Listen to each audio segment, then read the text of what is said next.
سورج کی شعاعیں کتنی تیز ہوتی ہیں، مگر معمولی سے بادل ان شعاؤں کو روک دیتے ہیں۔ اسی طرح گناہ کتنے ہی زیادہ طاقتور ہوں، نماز انہیں روک دیتی ہے۔ انسان کو ہمیشہ اپنے سے نیچے دیکھنا چاہیے۔ اوپر دیکھنے سے احساس کمتری کا احساس ہوتا ہے، جبکہ نیچے دیکھنے سے انسان اپنے رب کا شکر گزار بنتا ہے۔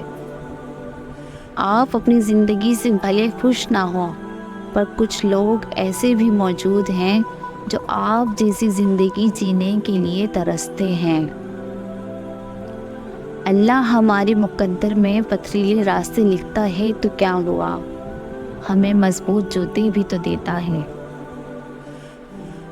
اللہ تعالیٰ قرآن پاک میں فرماتے ہیں، اور تمہارے چاہنے سے کچھ نہیں ہوتا جب تک اللہ رب العالمین نہ چاہے۔